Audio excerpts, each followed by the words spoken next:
I got three Mr. Nelson is recording. really short pieces for you. I think they're all different. If they're not, somebody let me know. We'll throw a cookie at you. Just put that out there. This one's called No Taxes, No Time.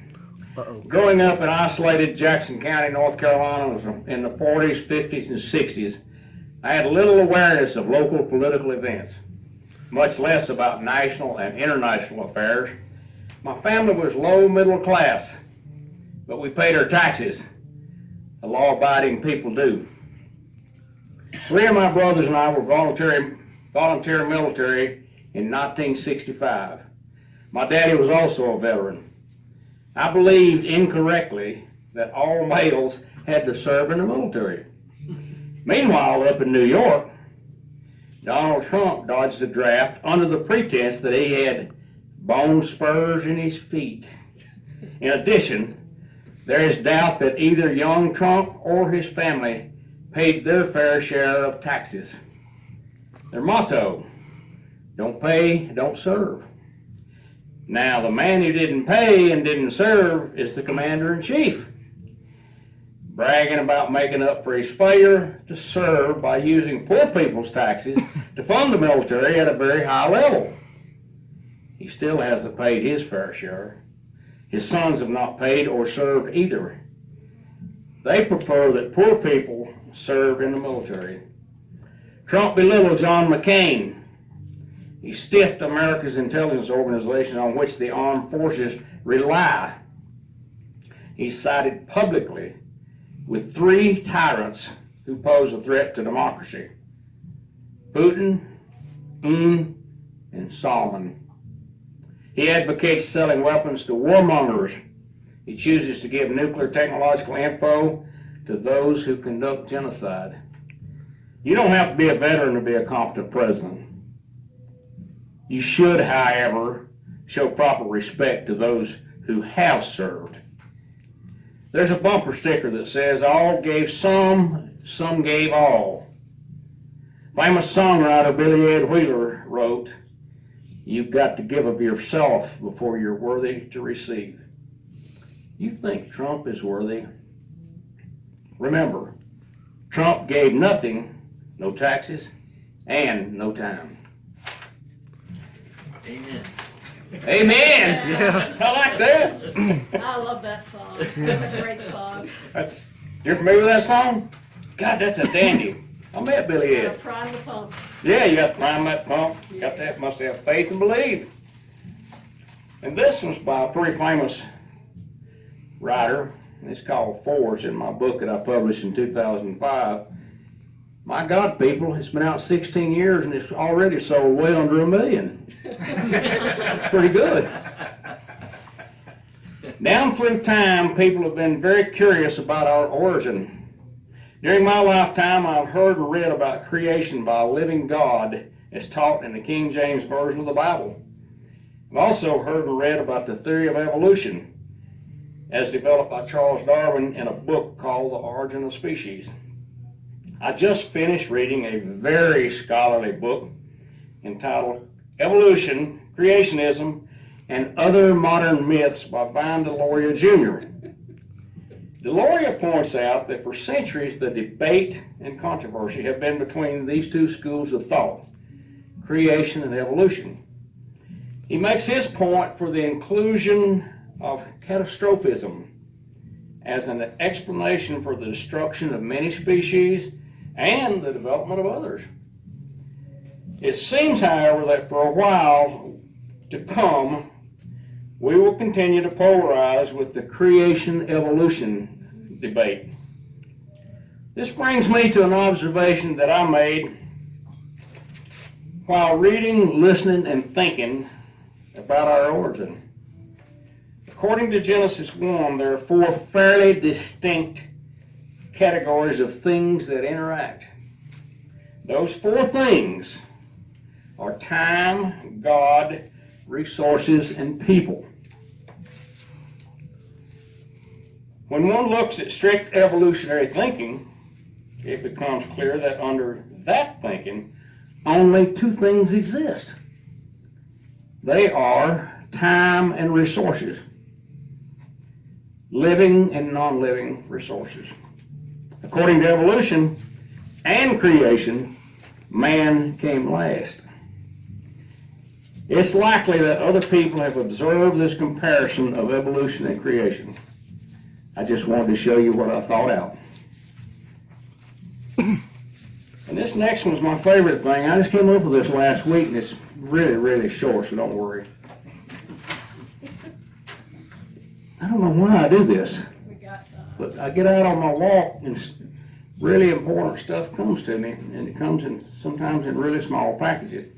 So I'm going to ask you, if anybody knows in this room now the major difference between a name brand cereal in a cylindrical box and a realtor's price listing for specified units of land.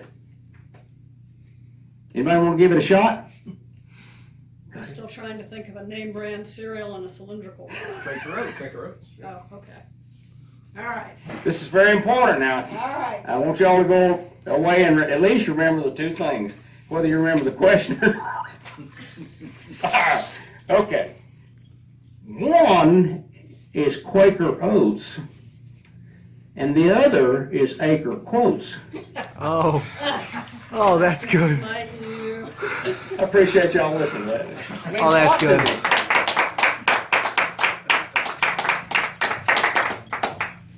Those who've already had tributes.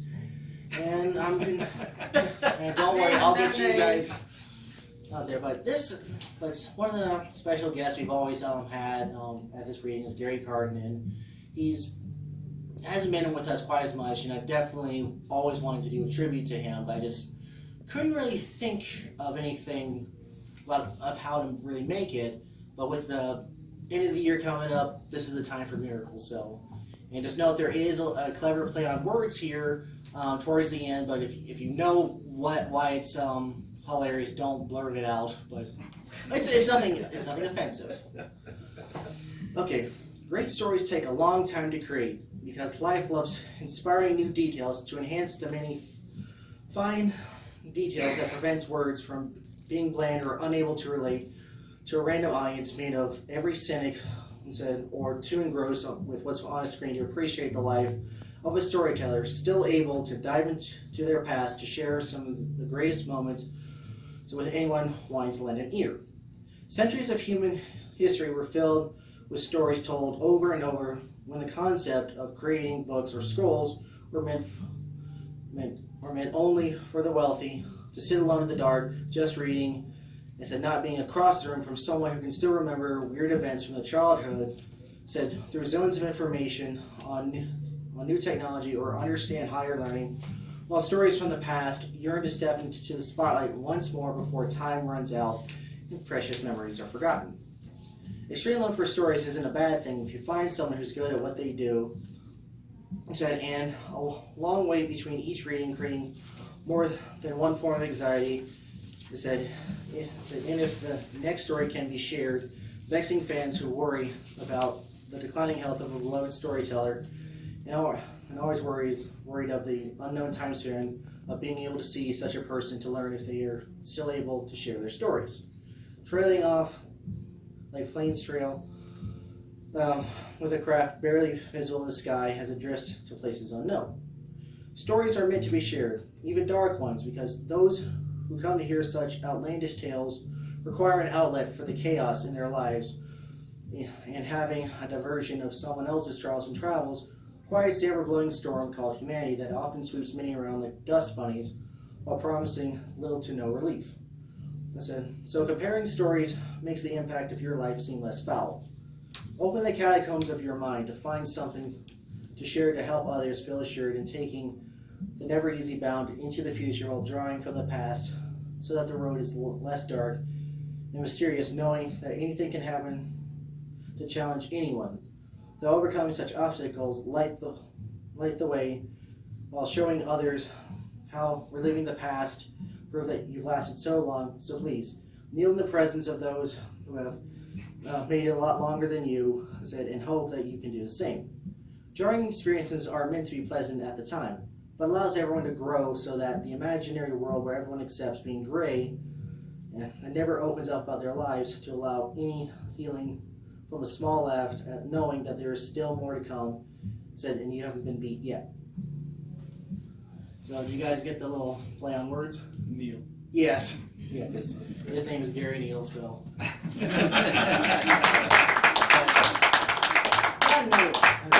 Unfortunately, Avram's not been here to film everything, and he's figured, do that. And I said, it's been so long since we've heard anything about the life of a plumber, and it's just something you kind of can't stop.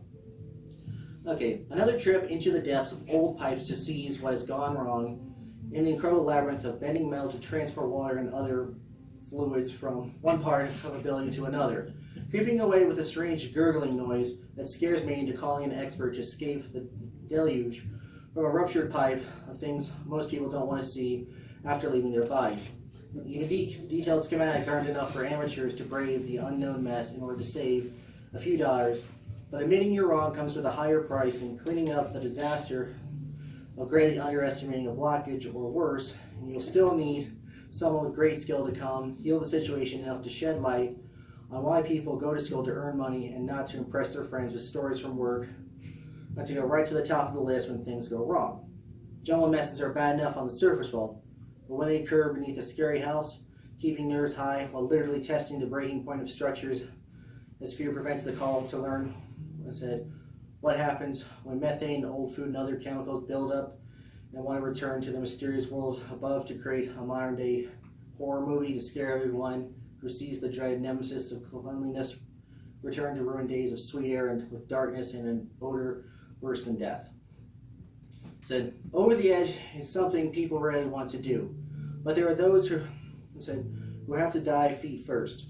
Plumbers don't get enough respect for what they can see on the job, and that takes a strong stomach, willing the urge to run away from the dangers of what works below, waiting for a chance to rise again.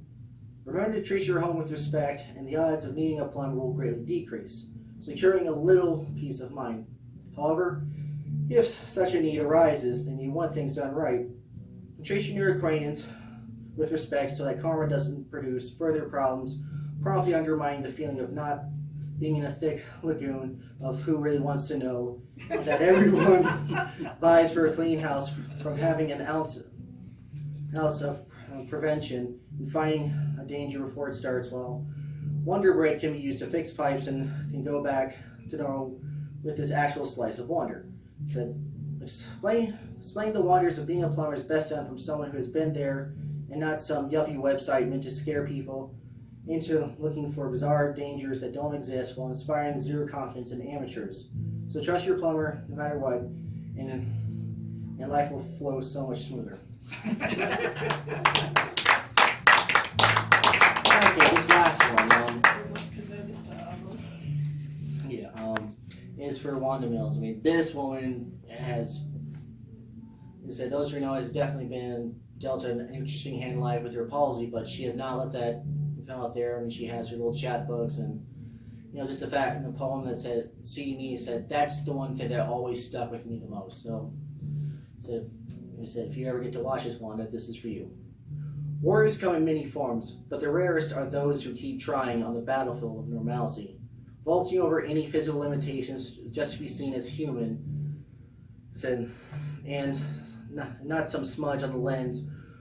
Under the clear blue sky meant to give many a false sense of reality of an unobtainable perfection when turns down the road of life can lead to injury and disaster, ruining the idea of the impossible utopia someone else created, jury knowing that there will still be people who are born different and they often require a little more help with everyday tasks.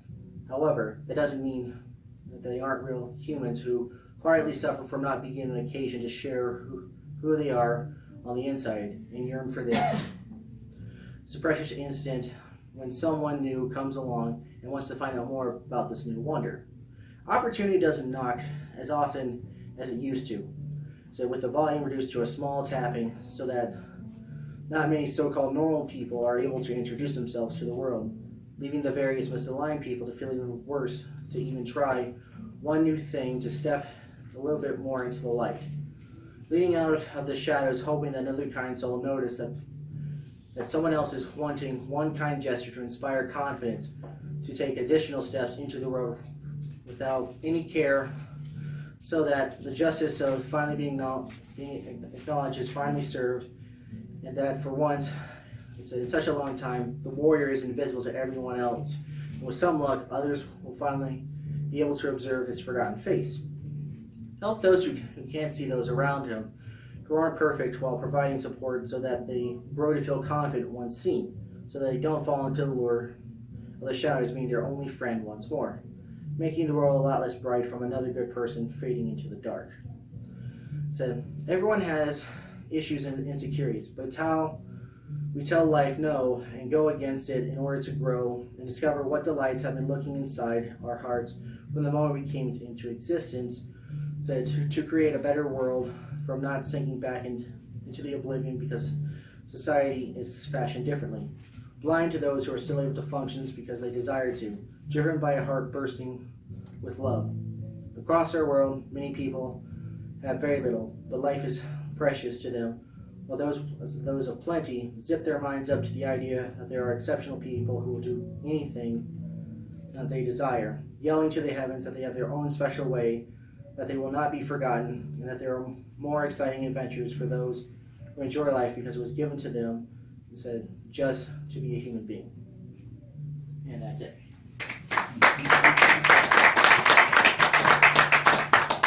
So I hope she can come back and see us sometime. Now, I thought you were going to read Brent Kinzer's poem. That's second.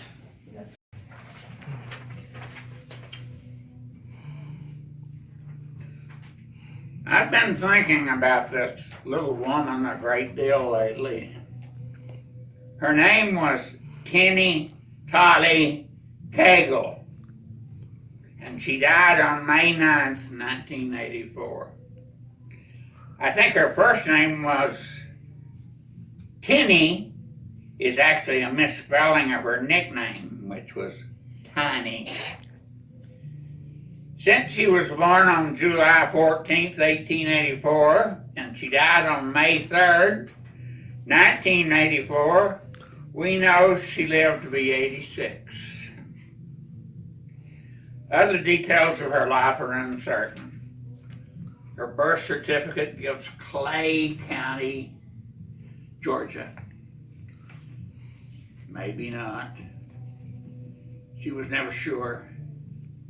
Her husband, Robinson Cagle, on his death certificate notes that he was married to Ina Cagle.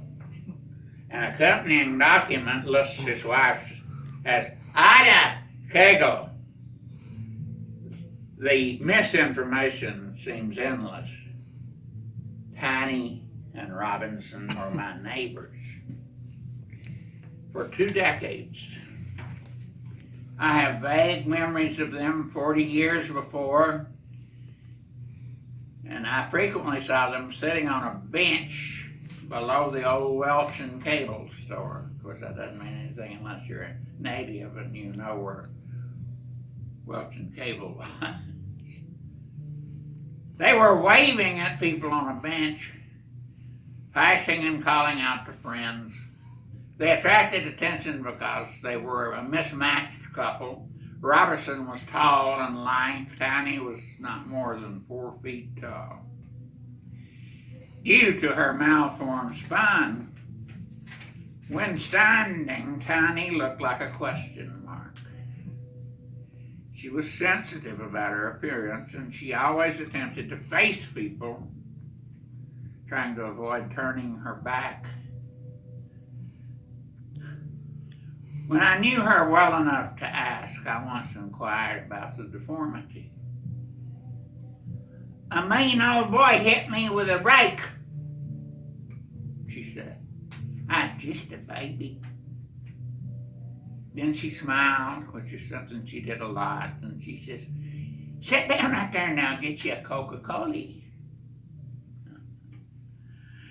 The little shack where Tana and Robinson lived was located in a bend of the Cherry Street Road that was thick in rhododendron and laurel. And in midsummer, the foliage sometimes concealed most of the house, and a passing motorist might only get a catch of a glimpse of Tiny and Robertson's smiling face peering through all that rhododendron. People who walked by were often greeted by Tiny, who would often come into the road to talk to people. She would invite them to come on in and sit on the porch. I think it was then that I would often feel this odd couple were not of this earth. It was as though they originated in a fairyland, and it was filled with magical creatures, and that perhaps they had ventured through a magic door into our harsh world, filled with speeding cars and barking dogs. The door had closed and they were unable to return, and so they were condemned to stay here, dependent on the uncertain charity of our world. When I became a frequent visitor, I was sometimes visited inside, where I found an astonishing collection of cast-off items, three-legged chairs, odd pieces of linoleum, all on a wooden floor, lots of religious pictures, a small wood stove, a ramshackle bed, and an ancient sink. I don't think there was an ice box. I think I was going to lose some of my writing here. Yeah. There was no hot water. There wasn't any indoor plumbing. But Tiny had a remarkable water system. It ran through a rubber tube. And I saw this. That tube was no bigger than my finger. And it ran from a neighbor's spring. And it ran under the road and into Tiny's kitchen. And it ran continually. In the summer, when the neighbor gardens were in full production, I would sometimes see baskets of tomatoes, beans, and okra. I remember once she came into the road and stopped my car, clapped her little hands and said, "Honey, I have a peck of peaches. Come and have one." If you didn't stop her, she would load a cracked plate with a mixture of corn cream, a can of Vienna sausage, a moon pie, and Ritz crackers. When I drove by in mid-December and saw smoke from the chimney, I wondered, what are they living on? It pained me to think of those two huddled in there, feeding wood to that little stove. Any inquiry was dismissed with a great beaming smile. "Oh, honey, we found. We had eggs and a biscuit for breakfast." Did they? I hope so. Tiny had a habit sometimes that brought the local police to her house. She would stand in the middle of the road in that snug little curve that went around her house, and while she played sentinel, the places where she always stood, and it was called Tiny's Curve. The name had a certain irony since the term described this little woman's spine. Usually after a near mishap in which a vehicle had swerved into a ditch to avoid hitting Tiny, the police would explain why she could not stand in the road. Tiny would smile and nod. She would ask the policeman his name and ask him if he liked cats. That was the real problem. Tiny's cats. Early in the morning, they would come boiling out from under that little shack, a great multitude of orange, gray, and black, and Tiny would feed them. She had condensed milk, sacks of pellets, scraps of bread, meat. I think she must have spent the majority of every day gathering that feast, and she sat on a little stool, and she held court. Chanting a strange little nonsense song, she would talk to those cats. Each and every one had a name. Queenie, Rose, Billy, Mary, Lindy, Lou, Patchy, Blackie, Betty, Big Mouth, Sweetie. on and on. She inquired about their wounds. She checked them for problems. I guess she saw this coming. A week rarely passed without a fatality. I would drive by a mangled kitten on the road. Tiny removed them and buried them behind the house, and then she would say harsh things about cars and dogs. I remember a summer when I was sitting on the porch with Robinson, and he was telling me about the time he was snake bit some 40 years ago. And he would remove his shoe and trace a crooked scar with his finger. I was working for the WPA, he said. I was cleaning brush. I thought I was going to die after that, and I couldn't work without fainting. And in the midst of this tale, a car came. It was coming much too fast, and then, as always, Tiny was in the middle of the road. The driver swerved and skidded. He ended up with his SUV in the yard and just a few feet from where Robinson and I were sitting on the porch. An entire family stared at us, and we stared back. Meanwhile, Tiny was busy picking up gravel on the side of the road. And when she had a good handful, she came and threw it at the SUV. Robinson stood up and spoke to the driver.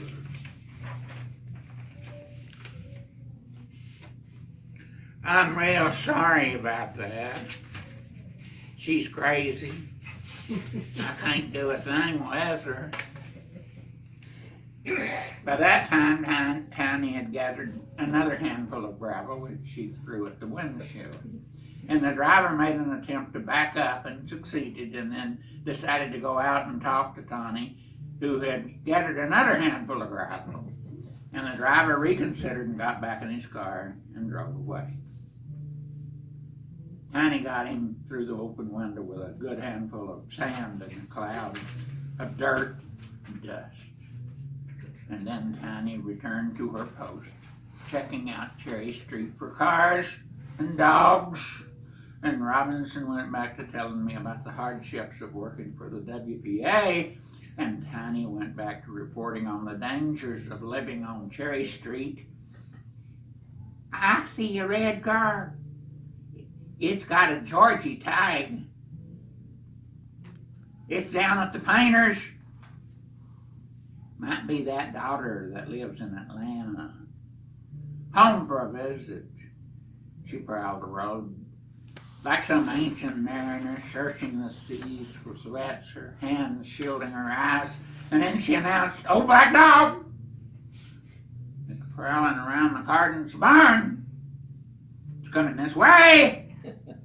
Looks like a cat killer." All of this was 20 years ago. Tiny moved on, and as it must, time does as well. One morning as I was leaving for work, I found Tiny standing at the foot of the driveway. "I gotta go away," she said.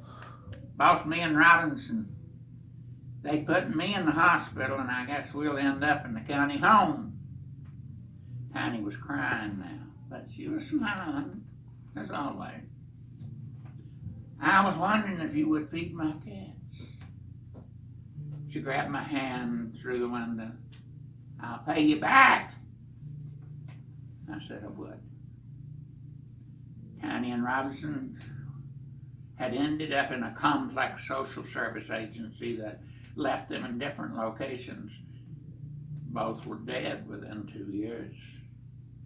The machinery of progress swept up Cherry Street, took that little shack on Tiny's curve like some chaff in the wind. Nothing remained now except a space devoid of habitation, of cats, of interest. Okay, folks. I'm sorry, but I'm going to get a little sentimental here and say something corny, okay? If there's a heaven,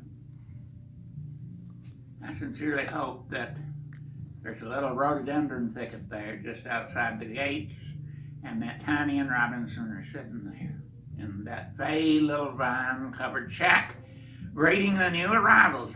I would like to think that they got back into that magic land from whence they came long ago, when they crossed the boundary between heaven and Rhodes Cove. Of course, I also hope that there's no cars inside,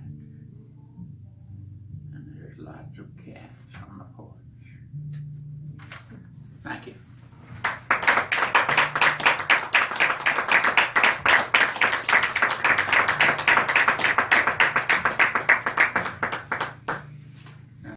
Sour than sweet.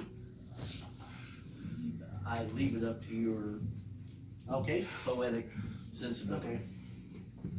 All right. Woe and wonders to those who stand tall at the head of their program. We're tasked with the exceedingly difficult task to educate and manage everyone else within their esteemed department. Yelling, not with harsh words in person, with red marks on sloppy papers, giving a powerful zeal to a man, while helpful lives up to his title of white-haired bastard to show that he cares. Academia is a privilege, and holding the position of department head must be given as it's to one able to boldly take the reins of fate for the many young minds who tentatively step onto their new daunting campus to discover who they want to be when they finally grow up and evolve into bold adults. Darkness must exist with the light, and unhappily, white represents all the colors life has to throw at everyone who doesn't know where to go. So meeting someone in a high position with white hair is fearful because first impressions are important.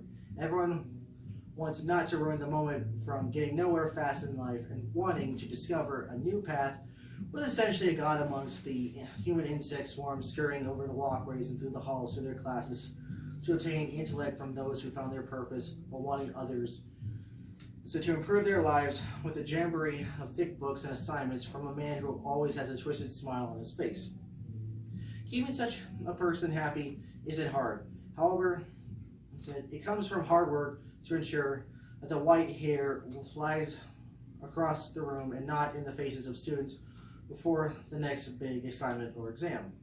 Many years have gone into the making into the head of the English department, and it's in good hands.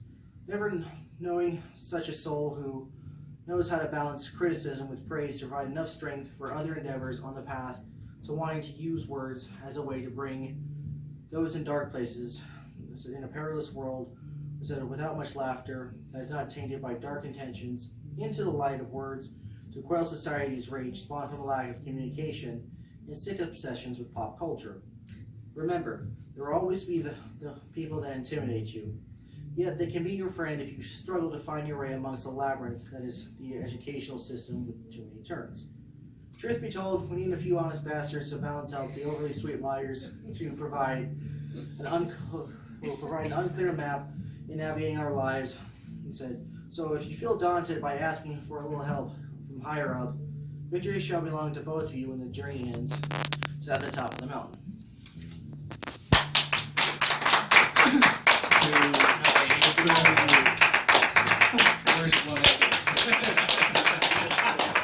I told him he should frame these so that when some of the alumni show up saying, you know what happened, you know what someone else did, you know, I said, I'd like to see you try this. It's like, I've known X amount of students over the years, and not one of them has given me such a tribute. Okay, so here's the normal version of his. Salt and pepper dream.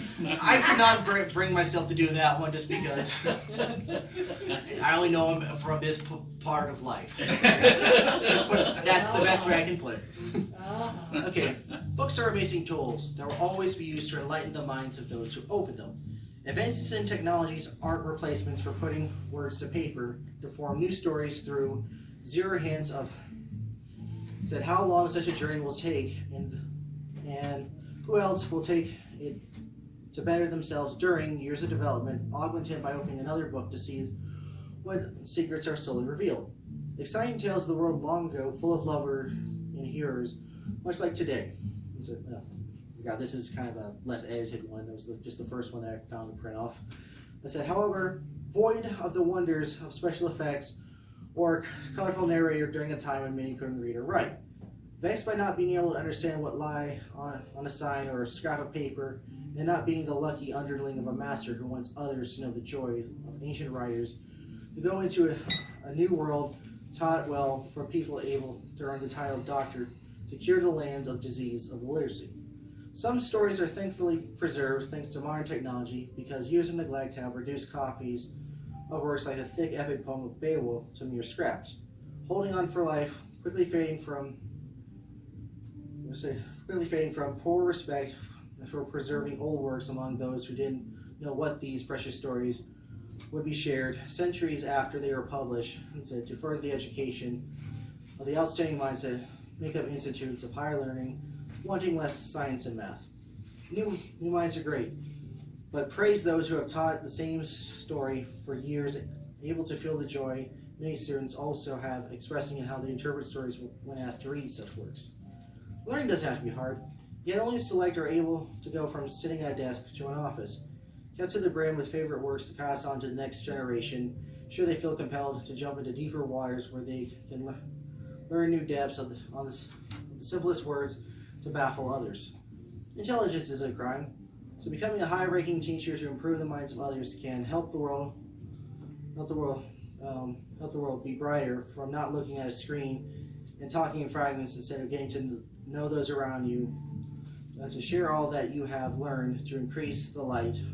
Said from the future, where people enjoy the experience of talking to others like they did long ago without books. Everyone can find a good book to read and explain why it's their favorite while listening to others divulge on why similar in other works.